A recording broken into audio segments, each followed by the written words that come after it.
አሰላሙ አለይኩም ወራህመቱላሂ ወበረካቱ። ውድና የተከበራችሁ የስደት ዩቱብ ቻናል ተከታታዮች እንዴት አዳራችሁ? እንዴት ሳረፈዳችሁ? እንዴት ስዋላችሁ? ሁላችሁንም እንደ ሰዓት አቆጣጠራችሁ ሰላም ብያለሁ።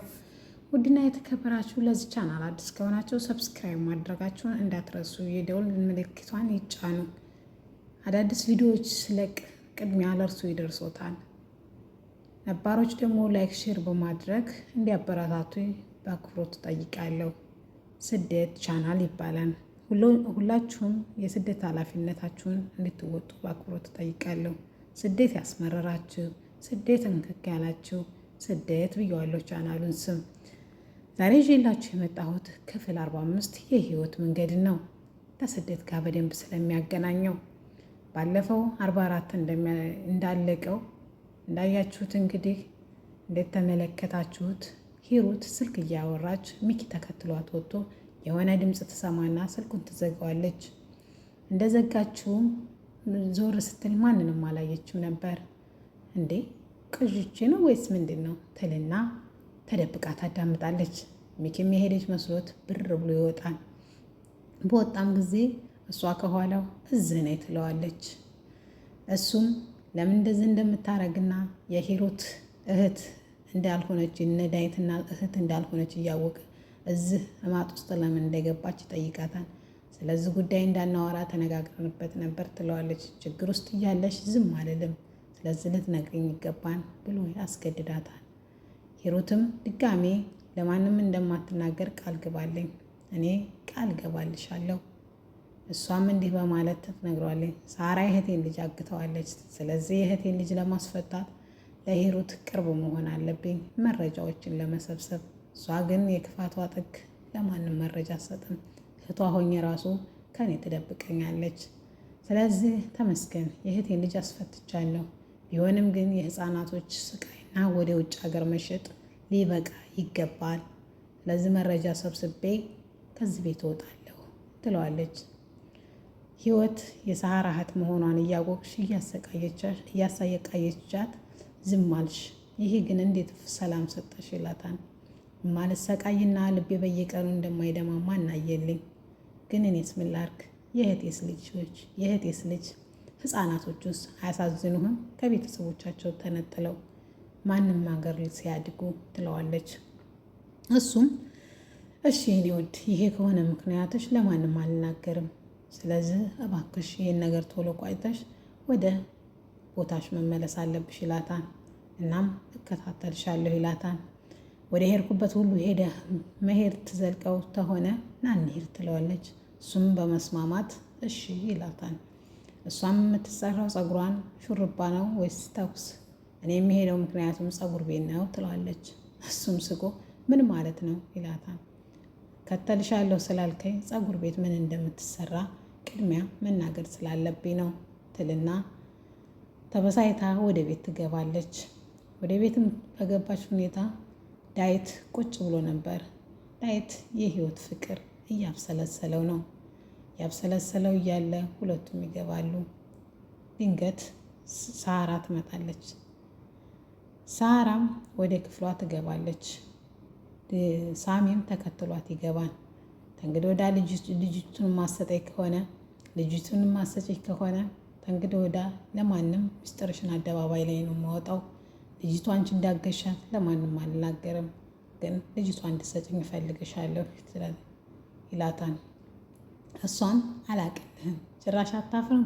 በእኔ ላይ ሄደህ ወልደህ ልጄን ስትል እኔ ምን አጎደልኩብህ? ሳሚ ስላልወለድኩ ነው እንደዚህ የጠላኸኝ?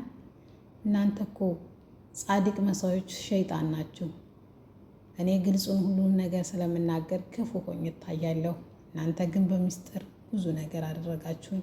አንተን ያገባሁበት ቀን እረግማታለሁ ትለዋለች። እንደ ባል መቆም ካለብኝ ከጎንሽ እቆማለሁ፣ ግን በእኛ ጥፋት እባክሽ ልጅቷን አትቅጫት። ምን ታውቃለች እቺ ዱዳ አፏን ያልፈታች ይላታል።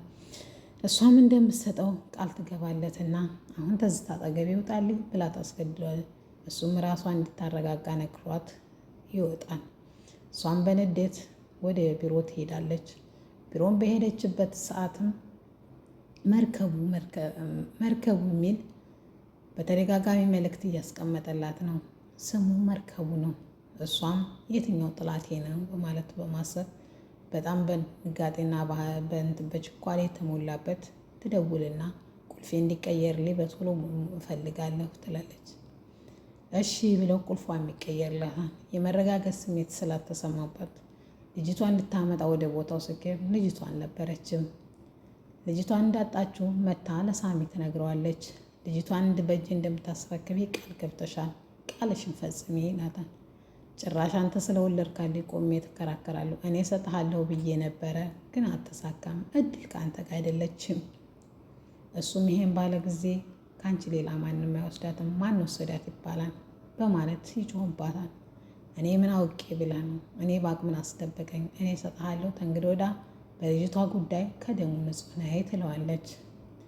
ሂዊ ሳሚ ሚኪ ሆነው እየተጨዋወቱ እያለ ሚኪ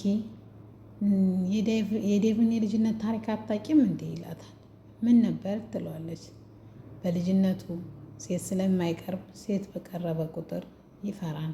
ያድጎበት ነው መሰለኝ። አሁንም ተመሳሳይ ነው ይላል። እሱም አንድ ነገር ያወቅከውን ለሁሉም መናገር አለብህ ብሎ እንትን ይላል። ሂዊም አሁንም እኮ ተመሳሳይ ነው፣ ማንም ወደ ህይወቱ የለ ይላል ትላለች ማለት ነው። እሱም ሳሚን ብድግ ብሎ አረ ፍቅር ይዞታን ሰውየው ከማን ይላል። ሚኪ ደንግጦ ከህይወት ፍቅር ይዞታን ሲል እህቱ እንደሆነች ስለሚያውቅ በፍጹም አይሆንም ብሎ ይደናገጥና ምን ነው ሲለው ምንም ብሎ ይመልስለታል። እሱም ብቻውን እያወራ ሂዊም ተለያዩ። ሲመጣ ሂዊን ሊያናግራት ይፈልጋል። ዴቭ ፍቅሩን ሊገልጽላት ነው። እንዴት መግለጽ እንዳለበት ግራ ገብቶት እጆቹ እየተንቀጠቀጡ ነው። እስቲ ውሃ ስጭኝ ይላታል። አደማትናገር ከሆነ ሊሄድ ትለዋለች። ውሃ ልጠጣ ሲላት ውሃውን ይዤለት ትመጣለች። በዛ አጋጣሚ ድጋሚ ሳሚ ወደ እነሱ ይመጣል። ሚኪ ወደ እነሱ ይመጣል። አሁንም በድጋሚ መጣ። በቃ የሆነ ነገር ከሰው ጋር ቁጭ ብሎ ማውራት አይቻልም በማለት ይበሳጭበታል። ሚኪም ይሄን ካየ በኋላ እንውጣ እንዴ ይላል።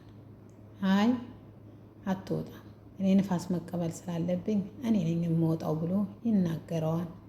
እኔም ተከትዬ ልውጣ ብሎ ይወጣሉ። አምሽተው ሲመጡ ጃኬት ለብሶ ነበር ሚኪ። ጃኬቱ ዳዊትን ያገተው ሰውዬ ይህን የሚመስል ጃኬት እንደለበሰ ይነግረዋል። እዛ ሀገር እኮ አንድ ልብስ ከመጣ አንድ ዩኒፎርም ሁሉም ሰው የሚለብሰው። እኔ እንግዲህ ከመጣሁ ተናዝሬት ገና 5 ቀን አልሆነኝም። ዴቭ ግን ታግተህ ነበር ይለዋል። እዚህ ቤት ስትቀመጥክ የማታየው ነገር የለም። እኔ እንኳ በስህተት ነው መሰለኝ ብዙም ጉዳት አልደረሰብኝም በማለት ይመልስለታል። ሳሚን ብድግ ብሎ እንዴ እኔ ግን እንደዚህ አይነት ነገር ይመቸኛል ይላል ሚኪ። ሳሚን ብድግ ብሎ ይሄ እኮ ፊልም አይደለም ሲኒማ ውስጥ ገብተህ የምታየው ይሄ የህይወት ጎዳና ነው ይለዋል። እሱም እንትን በማለት ይሁን ግን ደስ ይለኛል ይለዋል። ሀገር አቋርጠህ ቀይ ባህር አቋርጠህ የምትሄደው ለገነት ቅርብ ለመሆን ነው እንዴ? የህይወት እኮ እንትን ነው ይለዋል። ሳሚም ጫማ አምጣልኝ ባለበት ጊዜ ነበር ይሄን ያለው። እንዳባወራ አስቤዛ ሊያስጨንቅ ሲገባ አንተ ግን ጫማ ትላለህ። እውነቱን ነው፣ ፈታ ብሎ ይኖር ህይወት አትሞላ ብሎ ሲመልስ ሚኪ ዳዊት በቁጣ እንደዛ ይለዋል። እሱም ቀልዴ ነው በማለት ይመልስለታል።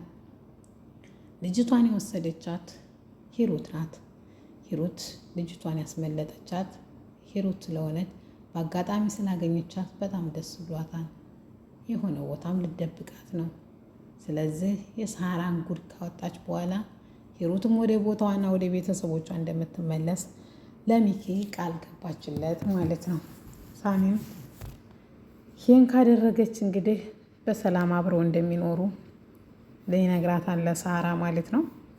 ለማንኛውም ክፍል 45 ይሄን ይመስል ነበረ። እንግዲህ ሂሩት እዛ ሰው ያገኛታል ወይስ ይዛ ትጠፋለች? ሳሚን በበኩሉ እየፈለገ ነው ማለት ነው። ለማንኛውም ለዚህ ቻናል አዲስ ከሆናችሁ ሰብስክራይብ በማድረግ ላይክ፣ ሼር ያድርጉ። ስለምትከታተሉ ከልብ አመሰግናለሁ። አሰላሙ አለይኩም ወራህመቱላሂ ወበረካቱ።